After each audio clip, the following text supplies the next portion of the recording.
So it's fair to say that Valtteri Bottas has had more than a few choice words when it comes to his, well, still technically his current employers, Sauber Audi. He's recently said that he regretted moving to the team, that it's been a mistake. If he could go back and wind the clock back and go back a few years, that he would actually leave the team. And now he's actually revealed in a recent interview that he had an option to leave the team if Fred Vasseur left the team, which obviously happened, but he didn't take up that option. He instead opted to stay at the team. And the big reason for this was because he was offered the opportunity to be one of the pillars of the project for Audi when they joined properly in 2026. However, obviously, as we know, that's not going to happen. Nico Hülkenberg, Gabriel Bortoleto are their main drivers for 25 and presumably probably 26 as well as they go into the new regulations. So Bottas's comments, rubbed people up the wrong way really when he first said them. I was surprised by them, how harsh they were,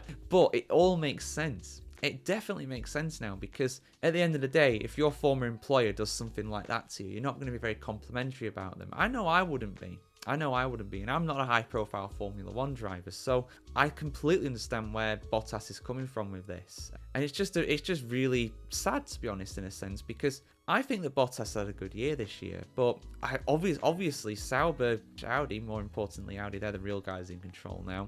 They obviously feel that Bottas is not the future of the team, which, look, they'll know better than us. We know how good Bottas is from his time at Mercedes. We know that this is a guy that can really perform well in a top team. We know this is a guy that can perform well in a midfield team like Williams before. And unfortunately, the Sauber is the worst car on the grid this year, bar none. And the fact that he's got no points in the championship doesn't really reflect his season, in my opinion. He's had a better season than that. He's not been the worst driver this season. He's been a better driver overall this season than Guan Yu Zhou, his teammate. He's been a better driver than a good portion of the grid, I would say. That'll be reflected in the grades that I do for everybody. Those should be out next week, I reckon. I'll have time for them then. Nice little early Christmas present for you guys. I'm sure you're looking forward to them. But yeah, it's just a bit sad, to be honest. But I don't think it's over for Bottas. I think it's pretty likely that he's going to go to Mercedes as their test and reserve driver next year. And obviously in 2026, there's opportunities. There's a lot of contracts are expiring before then. You've got Cadillac Racing joining, which I think is a really realistic option for him to come back into Formula 1. So I don't think it's over for Bottas.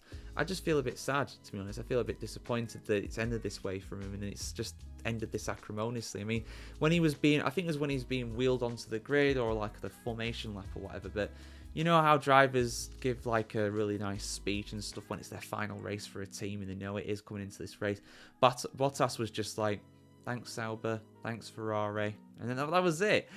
Clearly he just did the bare minimum, and I totally get why. I absolutely understand why that has happened. So Bottas's quote does absolutely reek of betrayal. Like, he was told something, he was promised something, and then it wasn't acted upon. So I completely understand why he's so annoyed. Promises were made, promises were not kept. He did his part. He beat his teammate, in my opinion, overall through this season. He should have been, in that sense, in his mind, he should have been kept on.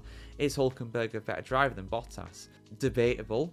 I'd say he's had a better season this year. I think Hülkenberg's been one of the standout drivers of the whole field, to be honest. So I would say in that sense it's an upgrade, but he's not getting any younger either. They're both in the mid-30s. Hulk's, I think it's like 36 now, something like that. So, but again, Alonso proves that you can still be a top driver well into your 40s. So age is but a number. But Bottas's number, his time is up at Sauber, and it's a bit sad, really. But yeah, guys, what do you think about all this? I think very interesting quotes from Bottas. Basically sold a lie, unfortunately. And for much more news and reaction on the world of Formula 1, do keep it tuned here to the F1Chronicle.com. Like, share, comment, subscribe, ring the bell as well, and we'll see you soon, guys. Have a good one.